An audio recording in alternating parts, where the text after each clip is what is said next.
Nigeria City, welcome back to the channel. It's a girl Vermo, and I'm back with another reaction video. Today I'm going to be reacting to Modern Wisdom, and we have Douglas Murray leaves Islamist speechless with brutal truths about Islam. Oh my gosh, can't wait to get into this video. But before we get started, there are some amazing people watching us for the first time. If you're new to the channel, I am Vera. I do reaction videos. This also that you love or not join Vera City. Hit the subscribe button below, turn on the post notification bell so that you can always be the first person to know whenever a new video drops. And that's, guys, let's get started. Now, the violent reaction worldwide to the anti-Islam film Innocence of Muslims shows no sign of cooling down. Since the appearance of the low-budget film on the internet and the publication since of caricatures of the Prophet Muhammad in a French satirical weekly, scores of people have been killed in violence linked to the film, which has renewed debate over freedom of expression. So should we tolerate the publication of such provocative views, however distasteful and inflammatory, and simply choose to ignore them? Or should we try harder to understand why so many people have taken to the streets and protest? Quickly, I mean, the thing of saying Muslims, of course, in this is that in most countries there's a very small minority of people. I mean, and also we should bear in mind that a lot of political people are using this for their benefit. In Australia, the riots would seem to be led by, organisations like Hizb ut-Tahrir. In Britain, the very small number of protesters who came out seem to have been affiliated with groups like the now banned Al-Mujahirun and so on. So let's not think this is, as it were, Muslims as a bloc taking offence. But there is a correct perception, I think, that Islam as a religion is more brittle and feels these things more woundedly than other religions, and there is a reason for that. I mean, in a couple of weeks' time in London, the musical by the creators of South Park, Mormonism the Musical, will begin. It's been going on Broadway for some years, to pack out crowds, including Hillary Clinton, Secretary of State, who said she was so offended by this film on the internet. So one of the things about this is that most religions by now have realised that being satirized, being critiqued, being even ridiculed and criticized, let's face it, just criticized or looked at in a historical manner, as happened a few weeks ago with a film by Tom Holland on Channel 4. Even these things are felt very woundedly, and that's because all other religions, apart from Islam, have been through this period of criticism and have, as it were, come out to some extent, not completely at the other end. Islam has not been used to this process historically. It is not used to the idea that your deepest feelings can be trodden upon, and that is a right that people who do not share your faith Douglas, have. what on earth are you talking about? Because how can Islam, which is a faith, it's a religion, it's an ideology, it's a way of life, you cannot talk about Islam in these broad, sweeping generalizations. Well, you talked about Muslims Islam doesn't feel things. Individual Muslims do, people who are mothers and fathers. Can I get Ajmal? If I could just go ahead, Douglas, and I'll bring Ajmal in. Douglas Murray underscores a crucial point about the unequal treatment of religions in Western societies, particularly highlighting the differential response to criticism and satire between Christianity and Islam. This disparity is not just a minor inconsistency, but strikes at the heart of the values of free speech and an open society principles that are foundational to Western democracies. Murray points out that while Christians, like adherents of most other religions, have largely accepted satire and criticism as part of life in a free society, the same latitude is not afforded to Islam. A palpable fear has developed around discussing or satirizing Islamic doctrines or figures, which is often not merely a social taboo, but a matter of personal safety. This fear was tragically illustrated by the Charlie Hebdo attacks in Paris, where cartoonists were brutally murdered for their satirical depictions of Muhammad. The attacks starkly highlighted the extreme reactions that can follow from exercising what many in the West consider a fundamental right, freedom of expression. The reaction to such criticisms or satires often extends beyond the individuals directly involved and has broader societal implications.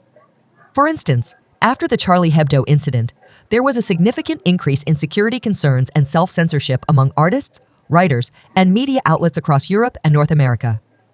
A study by the Pew Research Center revealed a noticeable reticence among the global populace about discussing religious issues, particularly Islam, due to fears of backlash or violence. This invites us to reflect on how societal norms around criticism and satire not only reflect, but also shape the boundaries of free speech. If some ideas are placed beyond the reach of critique, either legally or socially, then society limits its capacity to challenge, understand, and ultimately address the ideas that could be most harmful. It is a very important point. There are lots of different strands of Islam, but in every Islamic society and in the world today and historically. Do you mean Muslim majority countries? No. Islamic societies, it's societies that have Islam within the rule of law, countries like Pakistan where Islam is a very important part of the constitution and of the governance of the country. These places all put a particular emphasis on the fact that the ridiculing of the Prophet Muhammad or all sorts of claims about him, asking whether he existed and so on, is blasphemy, and that blasphemy should be punished. The fact is that we can put it this way: an all singing, all dancing Mormon musical is a threat to nobody. Nobody thinks that Mormon mobs are going to go and kill anybody or threaten to. But there is a risk, and it is a legitimate risk in the world today, that an all singing, all dancing Muhammad musical in the West End might not go off so well. There is a very simple word on this. It comes down to a very fundamental point. Most people in this country are not Muslim, most people in France are not Muslim, and so on. We don't believe that Muhammad, if he existed, heard any angels speaking. It's the opinion of those of us who are not Muslim that he obviously either made it up or something else. Now, we think the same thing about Mormonism. Atheists obviously will believe the same thing about Jesus and about Moses and so on. But nobody has a problem saying, I'll make a film about Moses where he's made up the Ten Commandments. It was done very well by Mel Brooks. But nobody has a problem now watching a film saying that Jesus made it up.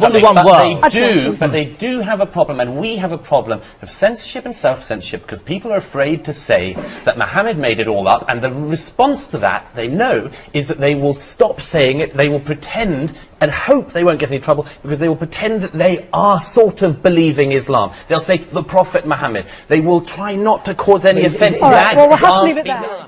I completely agree with Douglas Murray on this one.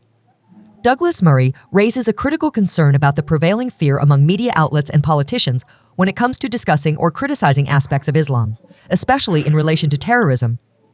This fear even extends to humor or satire that touches on Islamic topics, highlighting a broader issue of hypocrisy and selective sensitivity in the discourse on free speech. Murray's assertion is that this not only stifles a necessary debate, but also paradoxically undermines efforts to confront the very ideologies that threaten the fabric of Western liberal democracies. Islam. Honestly, I don't even know what to say. I'm not the type that would come here to criticize Islam or the Muslims. I've got friends who are Muslim, I've got colleagues who are Muslims and stuff. But honestly, this whole issue going on is quite confusing, and it's just crazy, you know. Sorry guys, the lights went off, but I think you can still, I think our video quality is still okay. All right, but all these terrorist attack, killings, it's just too much. It's just too much, and it seriously needs to stop. It seriously needs to stop. Like, I mean, we've had enough. Look at what is going on in Israel, Gaza. So many killings, kidnappings, bombings. It needs to come to an end. Like, this Hamas group, they need to be stopped. I love the fact that Douglas Murray, he always says the truth, and he never hesitates. He never hesitates to say what is right. What are your takes on this? What do you think about this video? Drop your comment down below. I totally enjoyed this. If you enjoyed this video as much as I did, give it a huge thumbs up, and please share this video. And if you're new to the channel, join Veracity. Hit the subscribe button below, turn on the post notification bell, so that you can always be the first person to know whenever any video drops. And that, guys, see you in my next one. Bye.